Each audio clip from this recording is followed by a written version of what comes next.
It's that time of week once again, meaning we have a brand new Star Trek Lower Decks Season 2 episode for you all. It seems like we're going to a party, apparently. Welcome to Trek Central. I'm your host, Captain Jack, and let's get right into it. This episode of Lower Decks is titled An Embarrassment of Dopplers, and it's essentially Lower Decks' triple episode. Something is multiplying and threatens the ship, but that is only part of a plot, or one part of a plot, should I say. Now, if you want to keep up to date on all the latest Star Trek news, lore, and more, then make sure to hit that subscribe button to never miss a video from the team here at Trek Central.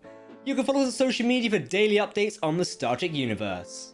The tribbles of this episode are a species known as the Dopplers, which duplicate whenever they're under emotional duress.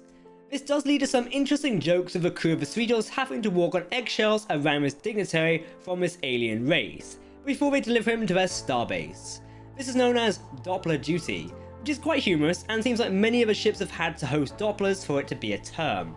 As you would expect from such a setup, the Dopplers come under emotional duress and start to multiply. This does cause issues on the Cerritos. Tendi and Rutherford need to eject their model's warp core in order to escape the horde of Dopplers. But the problem is solved by offending with Dopplers, which causes them to merge back together. Shax even has the best insult of the week, "Your power is weak," which is obviously a Bajoran reference. Your power is weak, and it disgusts me! I don't even know what that is, but I don't like your tone! The starbase in question is having a command conference, when all the people who are somehow to known within Starfleet are in attendance, and not only has the senior crew of the USS Cerritos been invited, due to their handling of the Packlets at the end of last season, but the crew of the Titan has obviously been invited as well. Ensign Boimler having a transporter clone actually comes in handy, as he and Marin are going to attend a conference, with Browder Boimler pretending to be his clone, William Boimler, as the Titan is still off dealing with a Packlet threat. Boimler even asks whether they should take the scans, but they decide to take the Titan dress uniforms instead of the Cerritos dress uniforms to blend in better. Ensign Tendi and Rutherford are making a model of the Cerritos, which is a nice little moment. At the Star Trek Day panel last night, it was said that the Tendi and Rutherford's relationship is element to be spoken alongside the likes of Kirk and Spock, and Data and Geordi. So it's great to see these two make a model, similar to Geordi showing off his model to Data in The Next Generation. They had made this model before, but obviously Rutherford lost his memory, and Rutherford's comparing himself to his former self in a sense. Now, Starbase 55 has a bunch of cool starships docked to here, from Andorian ships, a Daedalus class, and some others. The starbase itself is pretty unique design compared to other starbase we've seen, but it does look very Starfleet at the end of the day. One thing that's interesting is the station is said to be very old, having been around during the TOS days, so presumably has been refit in its time to have a more modern exterior look.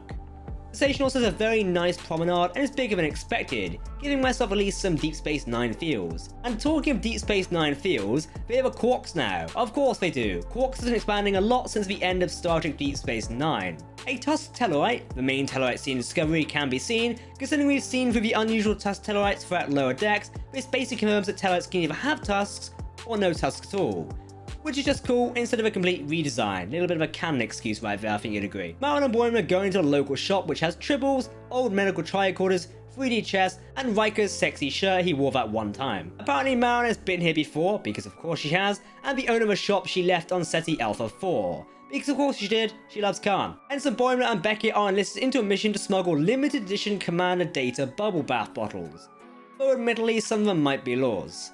We get a chase scene of Boimler and Marin in a buggy, carrying this contraband and going through hairdressers, Darbo tables, and tailors, which is a nice little touch when you see what it looks like to be a Discovery-style Enterprise outfit in a different colour. I like it. After more hijinks, they finally make it to the party, but Boimler ditches Marin to get in. The party is amazing, but what is best is that we see an alien, which comes from a concept art of what Saru may have looked like, and what an alien is under the command of Captain Shelby. Yes, Shelby finally made captain and has a Proto-Saru as her first officer. Okay. Okinawa is there as well, so Anaka has an eye patch. That is the news that Anaka will be in Prodigy is true, as recently it was said that he would be in Star Trek Prodigy, and also said in a recent interview with Mike McCann that a character in Lower Decks had to have their character model changed in order to fit the continuity for Star Trek Prodigy. So it makes sense that it would be Anaka. I'm sure we'll find out why he got the eye patch in Star Trek Prodigy later this year when it airs. It appears we are fighting now. No one shall escape. Get me my ship!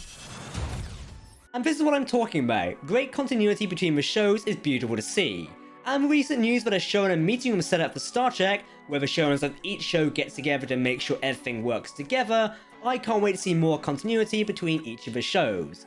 This is what the Star Trek universe needs, and it's getting it. And so Boimler decides to ditch the party and goes back to Mariner, as he realizes that he can't carry about such parties unless he's with friends.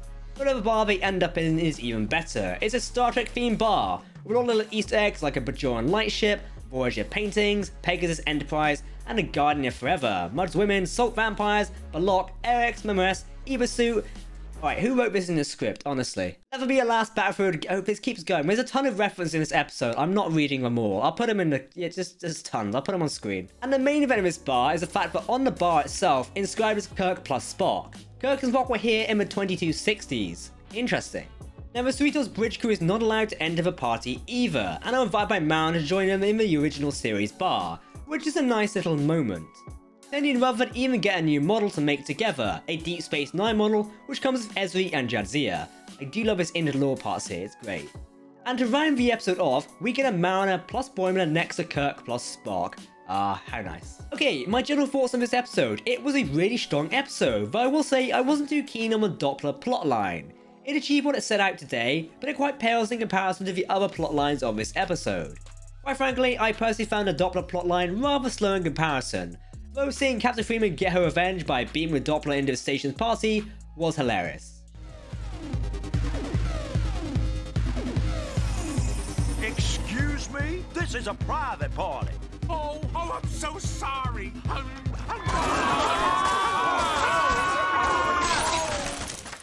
Lower Decks does really well when it teams up Ensign Boimler and Ensign Mariner. Honestly, the pair work super well together and the dynamic shows. Now they've managed to solve the issues for the next 5 minutes, I can't wait to see more of them, but I hope they keep their relationship platonic rather than turning into anything romantic, as that would be a little odd and a little bit too much. I'm not sure why, but the police chase, if we can call it that, was oddly entertaining. Something about the future still taking place on a space station was funny.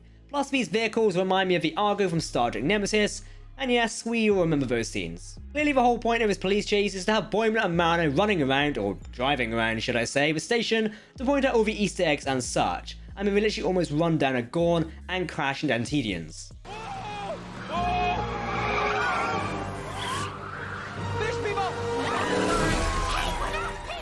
Now yesterday during Star Trek Day, the mid-season trailer for Star Trek Lower Decks dropped, giving us a big look at what's coming up in the near future for the series, including Borg it would seem. Oh my.